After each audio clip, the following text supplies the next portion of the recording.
Yeah, I'll react to that, sure. Hey guys, let's watch a video, shall we, together and learn a bit, hopefully. Alex, the history guy, great name for a channel. Preemptive like 17 of the best hidden historic sites of London. Cool, let's do it. Hope everyone's doing well. Hi guys. I'm not sure how much I'm going to get through this video, or we'll cross that bridge when we get there. Maybe I'll watch the whole thing. If I don't, then remember, original link to the video, top of the description, if you want to watch it on your own. Let's go. London, the most influential capital city on Earth.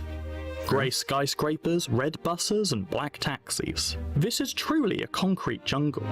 And for a Norfolk boy like me who's used to the farms of East Anglia and the rolling hills of Wales, this feels far from home. I have spent the last year visiting London to search out some of the more hidden historic sites located down the busy streets. My goal is to shine a light on the lesser known historic sites dotted around the Greater London area. You may have seen my previous videos of London, but I have compiled each place together in one big documentary for your viewing pleasure. Every place I have visited... Bit off topic. Because of how old the river is, well, not the river, how long people have been around this river.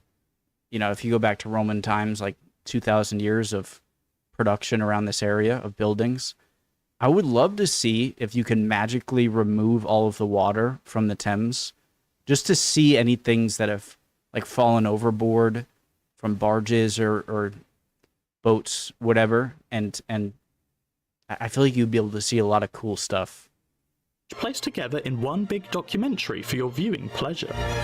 Every place I have visited is within walking distance, and almost every place is free to visit. The hung, drawn, and quartered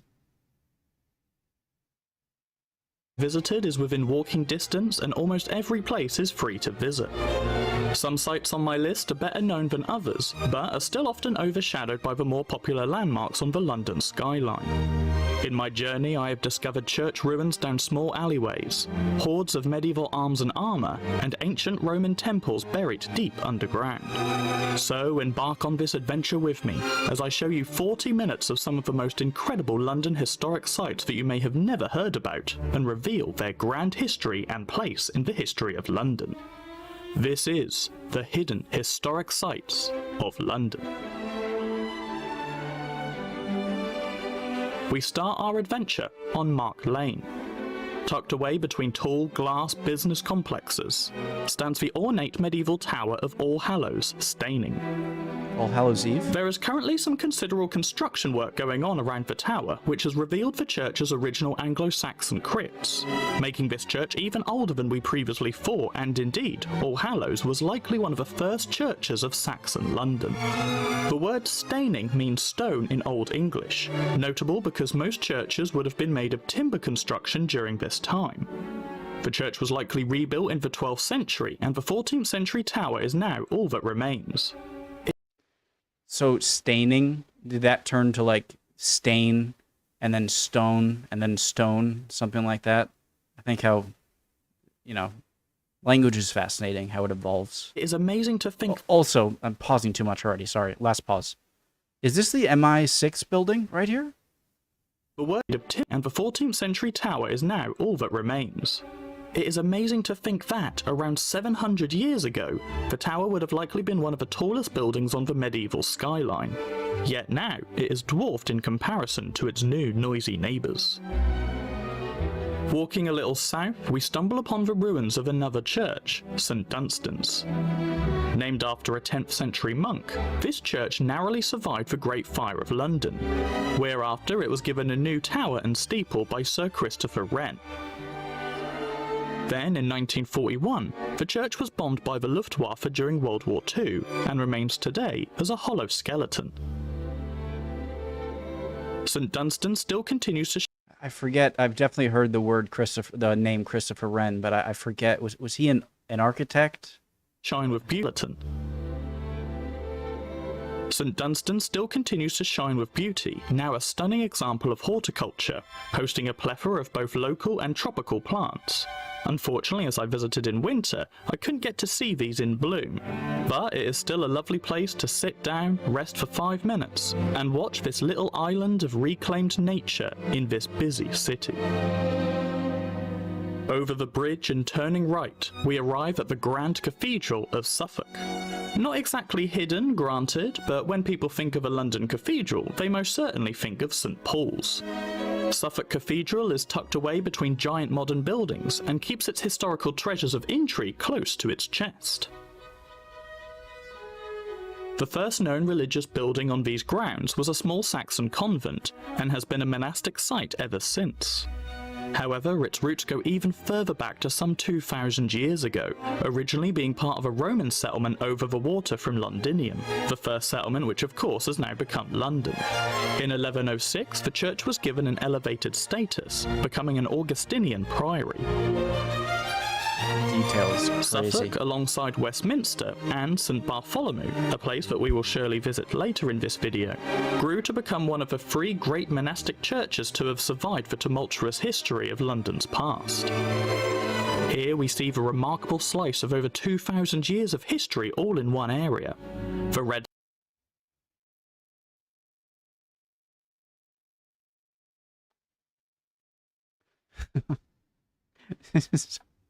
So crazy. I'm sure a lot of European cities obviously have similar things, but to see layers of history like this is so freaking cool. sign showing us the remnants of a Roman road, a Norman priory foundation, possibly a 13th century stone coffin, and later 18th century brick kilns.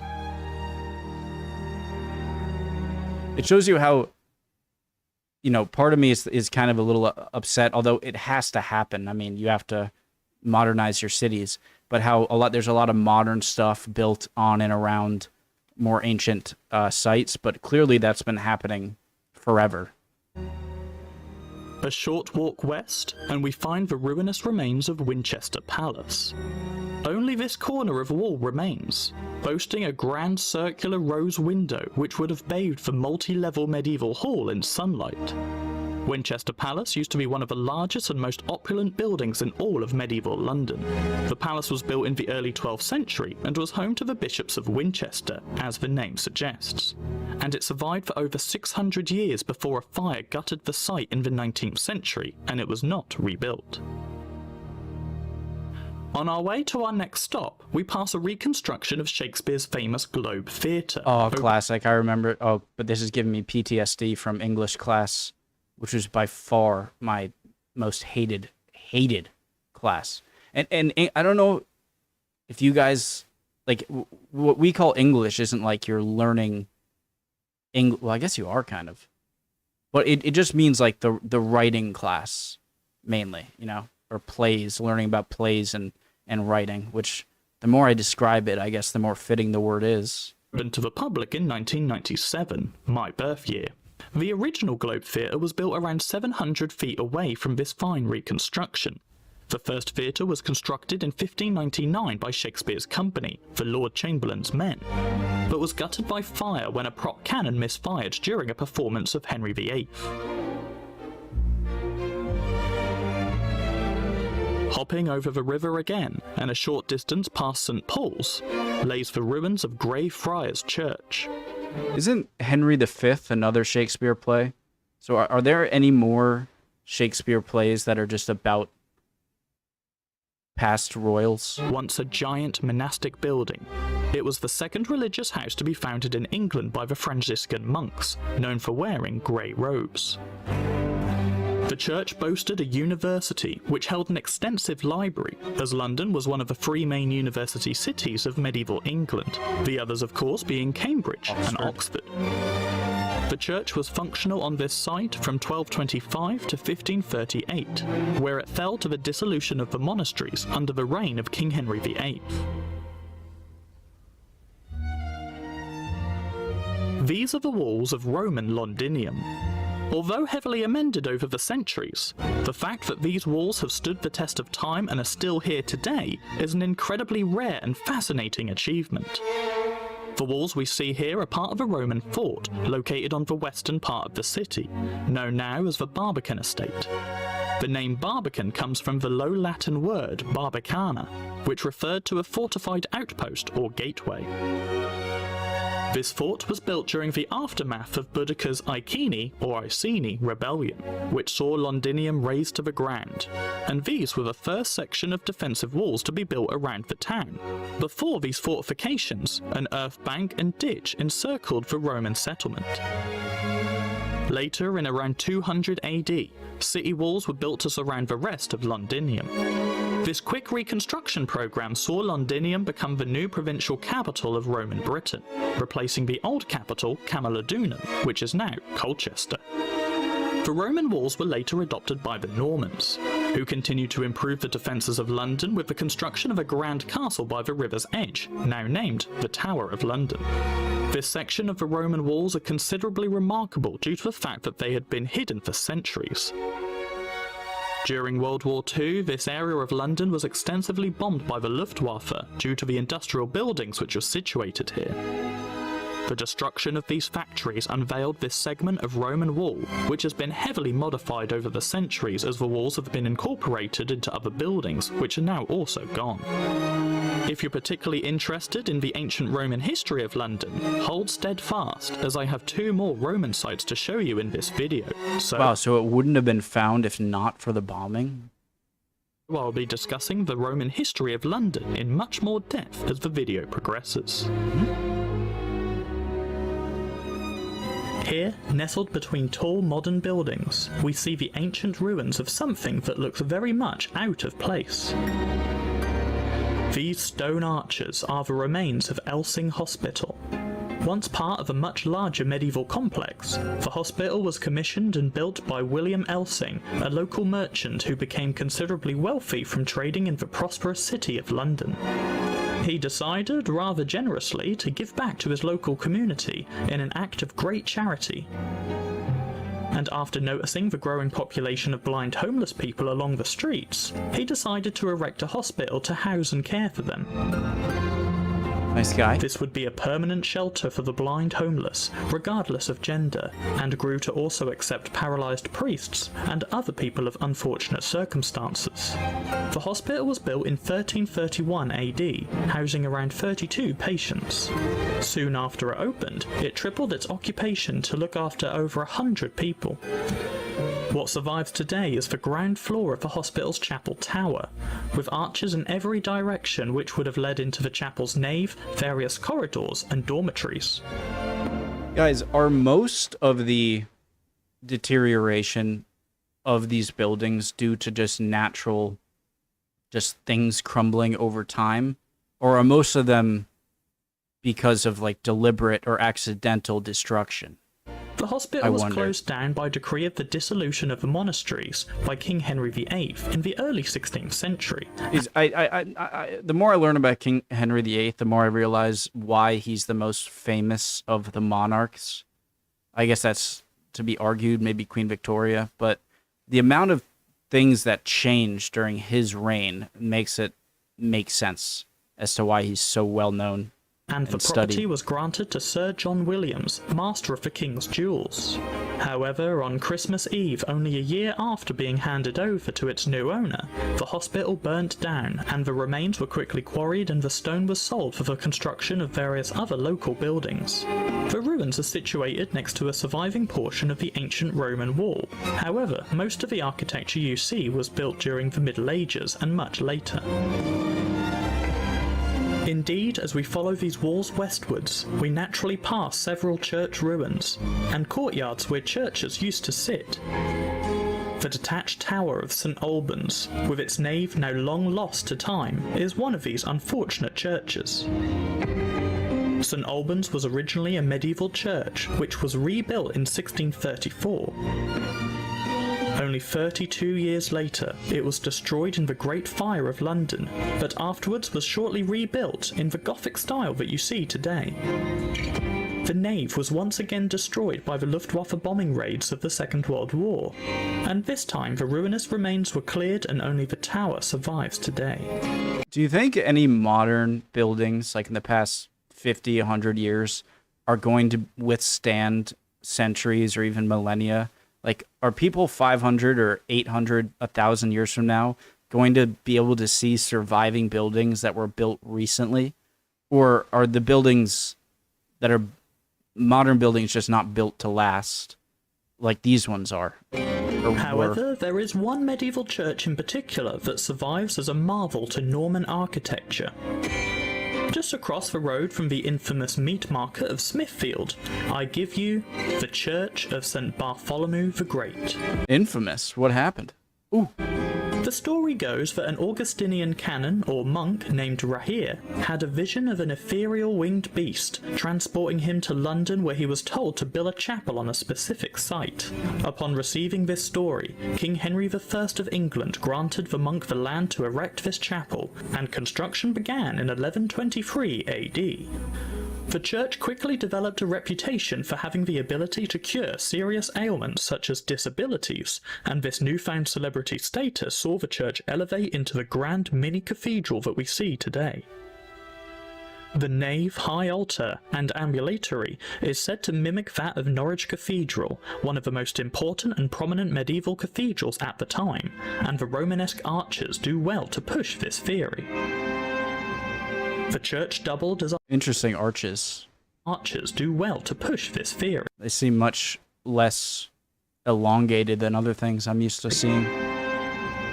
The church doubled as a hospital, much like the previously mentioned Elsing Hospital. However, St. Bartholomew's appears to have miraculously survived the dissolution of the Monasteries Act. That is, however, until 1543, where the church was ransacked and half of the monastic building complex was subsequently demolished. The church escaped the destruction of the Great Fire of 1666, but over the centuries since the dissolution, the church gradually lost favour in the public eye, and continuously reduced its staff. One particularly interesting part of the church nave is the internal oriel window, an architectural feature usually seen on the exterior of grand late medieval and Tudor halls. It is said that this window was built so that the 16th century prior Bolton could keep an eye on the working monks during the day. Over time, St. Bartholomew's lost its medieval belfry tower, so late medieval and Tudor halls. It is said that this window was built so that the 16th century prior Bolton could keep an eye on the working monks during the day. What, he didn't trust them? Like, what? I'm picturing a guy being like, hey, get back to work, or something like that. Like, let's see. Over time, St. Bartholomew's lost its medieval belfry tower, instead featuring this later brick replacement.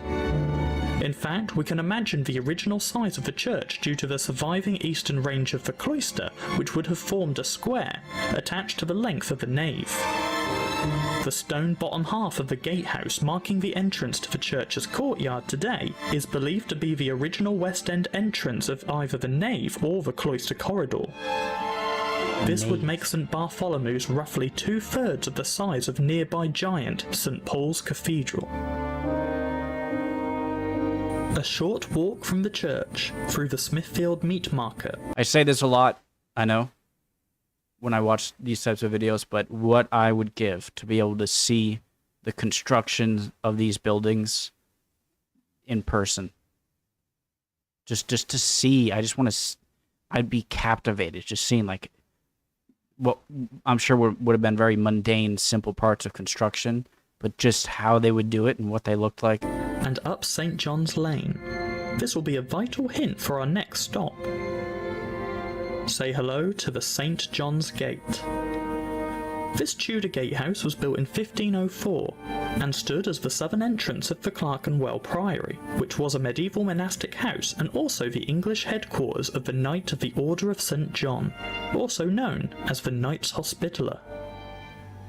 The monastery on this site was originally established in the 1140s, after the financial and political successes that the order experienced due to the Crusades. In classic Tudor fashion, much of the interior foundations and walls were built of brick, with a stone facade to give the impression of solidified grandeur and financial and political successes that the order experienced due to the Crusades. How would that have meant? After the financial and political history on this site was originally established in the 1140s, after the financial and political successes that the order experienced due to the Crusades. So, financial as in like stuff brought back from the Crusades, or just some sort of business success from that? In classic Tudor fashion, much of the interior foundations and walls were built of brick, with a stone facade to give the impression of solidified grandeur and fortification. After the dissolution of the monasteries, the Order of St. John was also dissolved and the priory fell out of use. Centuries of neglect and deterioration meant that the majority of the original Tudor stonework of this gatehouse had been long gone, either quarried out and sold, or fallen down, or looted. As such, much of the stone facade you see today is thanks to a reproduction project carried out in the Victorian era. My next destination is one of the strangest historical sites I have personally ever been to. The site in question is hidden deep below the ground, in a basement of a giant modern building which features an art installation which kind of gives us hints to what lies below. Buried deep below the ground and hidden from sight for some 1,800 years. These are the foundationary ruins of the Mithraeum. A Mithraeum is a Roman temple dedicated to Mithras, a controversial late Roman god. The host of the ruins politely asks that you don't film this site, but after a friendly conversation with the staff member discussing the purpose of my channel, the staff kindly let me get a few short clips. The temple was believed to have been built in the mid-3rd century AD, and despite being named as the Temple of Mithras, artifacts found on site led to the temple being dedicated to multiple Roman gods as far as we can tell, such as Mercury, Minerva, and Venus. When he says a controversial Roman god, I wonder what he means by that. Like, did he canonically do some weird things, or was he just up to debate as to if he was an actual god or not? At the time of the temple's construction, the River Thames was much wider and the bank of the river would have been situated right next to the walls of the temple. The Mithraeum was also purposely partially built underground to represent the cave where Mithras was said to have engaged in a battle to the death with a bull. Now, if you enjoy museums featuring medieval arms and armour, today's last historic site will surely interest you. The Wallace collection features a wide variety of artefacts and paintings, as well as art from all different types of material. But I visited here for one reason and one reason only: the armour. From swords, warhammers, poleaxes, mail hauberks and full suits of armour, the Wallace collection has it all.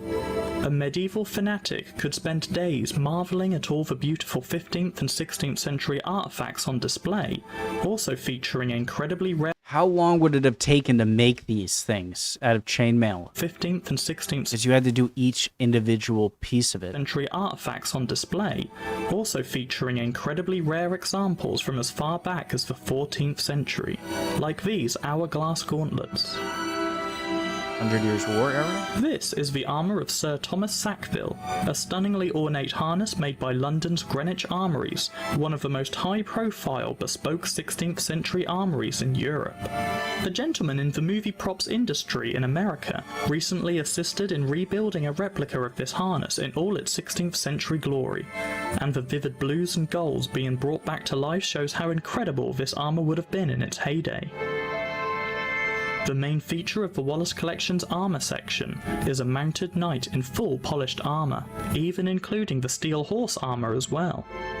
I would love to see someone walk around and move around in one of these sets of armour. I'm just curious how it all hinges and how mobile you can be. This is the A21, a beautiful harness from the 1480s, built for equestrian use. The harness is in the German Gothic style, as suggested by the typically 15th century Gothic fluting which features all over almost every component of the armour. It is thought to have been built by the famous German armourer Ulrich Rams, but the gauntlets are a Victorian reproduction. The total weight of the full harness is calculated to be around 27 kilograms, with an additional 10 kilograms added for the male. And when suspended from the body correctly, as you may have seen from my recent video, How a Knight Shall Be Armed, you'll know that the knight will retain almost full mobility, and the weight of the armour won't really impede the knight's dexterity and agility, but of course the stamina will be affected. A full suit of 15th century armour like this is incredibly rare, and indeed... Hey, I got my wish. So I wonder why they don't make the steel plating go up here. I'd imagine it's probably because, to try and answer my own question, that if you have too much armor around the neck, in order to look, you probably have to like go like this to look, rather than like this. So that, you know, the best of both worlds. Still decently protected, but much more mobile with how you can move and look. As you may have seen from my recent video, How a Knight Shall Be Armed, you'll know that the... And indeed, this harness, a full suit of 15th century armour like this is incredibly rare, and indeed this harness is a composite, meaning it is a collection of various artifacts built up to create a full harness which could have existed at the time. Also, it is believed to have come from the Freiburg family, who owned a castle in Bavaria which featured its own armoury. The collection within the... Question, guys. This seems incredibly impractical. At the time. It is believed to have come from the Freiburg family, who owned a castle in... Sorry, where are his feet? Right there. The point... His shoe is point... The point at the end of the armor on the foot is pointing downwards. How would you walk with that? Or is this not... Or is this just for riding? To help keep your feet in the saddle? In the stirrups? Is that what these are called? Stirrups? I like the face on it. And so would you have to switch your feet armor when you got off the horse? Various artifacts built up to create a full harness which could have existed at the time. It is believed to have come from the Freiburg family, who owned a castle in Bavaria which featured its own armoury. The collection within the armoury was dispersed in the 1850s, and with thanks to a variety of collectors and museums, the individual components have been pieced together to rebuild this suit of Gothic field armour. I will most certainly be discussing the A21 harness more in its own dedicated video. We are going subterranean once again as we explore the remains of a Roman amphitheatre. This is Londinium's very own Colosseum, accessible by the Guildhall Arts Museum next to London's medieval Guildhall, and only a small section of the amphitheatre has been excavated. Ooh, guys. Due to this, it's difficult to get... When was glass created? Accessible by the Guildhall... Obviously, this is modern glass door, but I wonder when glass was created. That's Arts Museum next to London's medieval Guildhall, and only a small section of the amphitheatre has been excavated. Due to this, it's difficult to get an idea of the sheer size of this monumental building, but on ground level, the circumference has been marked out on the tiled plaza of the Guildhall. Although London was never a capital of Roman Britain, it quickly became a large and influential city by the 2nd century AD. The first Roman settlement here was erected in around 47 AD, 4 years after the initial invasion which began on the south coast. By 70 AD, the first amphitheatre was built on this site, having originally been built of timber construction. By the first half of the 2nd century, the amphitheatre was greatly enlarged with tall stone walls and many grand entrances encircling the theatre. It is understood that the new amphitheatre could hold an audience of around 6,000 spectators. At the time, Londinium's entire population was estimated to be around 20 to 30,000 people. For several centuries, the amphitheatre would have been roaring with excited crowds. However, by the 4th century, it is understood that the amphitheatre became abandoned as the Romans began to lose their grip as a ruling powerhouse in Europe. Around this time... So is a Colosseum the name of the... Is a Colosseum an amphitheater? I thought... I wasn't sure if the Colosseum is just the name for the Roman Colosseum. That's the Colosseum. Or if a Colosseum was an amphitheater. Does that Any make other sense? large buildings in Londinium, such as the Forum and the Barracks, were also neglected, and over the centuries that followed, they were gradually stripped of their building materials which were used to construct houses and farmsteads in the local area by the Saxon period. For our second site, we are hopping forward in time to the Tudor period. This place is called the Charterhouse. Situated just a stone's throw from Smithfield, the Charterhouse is a complex of historical buildings ranging from the 14th century and onwards. This building began life as a medieval priory founded by the Carthusian Order, a religious house which was a breakaway from the Benedictine Order. The priory was built in 1371 on the site of a Black Death burial ground, which had been dug and subsequently filled with dead bodies in 1348. The Carthusians led a very humble existence, which was evident in the only surviving wing of the cloisters. Here you can see a door which would have once been an entrance to a monk's cell or living quarters. A small and basic room where the monk would mostly sleep and meditate. A hole beside the door would have allowed servants to bring the monk food without distracting him as he meditated or prayed for long hours. The architecture you see today is largely Tudor, as after the priory's dissolution in 1538, the various monastic buildings were auctioned off to a private buyer. It is said that the last prior of the Carthusian monastery, named John Houghton, refused the dissolution, and this was seen as directly speaking against the king's word. He was subsequently charged with treason and executed. The form of execution for treason at this time was hang, drawn, and quartering. After Houghton was executed... For a second, I thought it was like a cannon. Execution for treason at this time was hang, drawn, and quartering. After Houghton was executed and disembodied, his arm was said to have been nailed to the wall of one of the London gatehouses as a warning to others who dare speak against the king. A further 10... Oh, there's something so peaceful about that. Not about that. Not about drawn and quartering, Jesus. But the pretty nice grass here. Beautiful building, and you can see the rain falling. The wet walking path. To others who to the speak against. Some images just make me happy. King. That's one of them. A further 10 monks who followed Houghton were taken to the nearby Newgate prison, which had a reputation for being a notoriously grave place to be sent to. 9 of the monks subsequently died from starvation, and the 10th was executed 3 years later at Tower Hill. These 11 monks later became remembered as the Seems like a very short door. Tower Hill. These 11 monks later became remembered as the Carthusian martyrs of London. Later in the 16th century, the property was purchased by Thomas Howard, 4th Duke of Norfolk, who renovated the building further to keep up to date with modern architectural trends. He then renamed this building to Howard House. During his time spent on house arrest here, after allegedly scheming to marry Mary, Queen of Scots, he turned the cloister courtyard into a formal garden and a tennis court. So guys, I'm gonna stop here. If you want to see the whole video, sometimes it's nice to not watch the whole video. Anyways, maybe I'll watch it another time. But then original link top of the description. On house arrest here, there is again a little sadness I have when it's like, oh wow, like when something is renovated to look more modern, because I'm like, oh, what, you're kind of erasing history a little. But to them, it wasn't as historical, and it would be like someone today renovating a house that was built 100 years ago to look more modern, you know?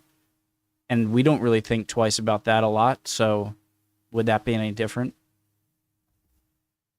It's a good half of the video, guys. Love y'all. Hope you're all doing well. If you're not doing well, care about this. Chin up. You'll be good soon. Don't worry. Emotions are fickle, my friend.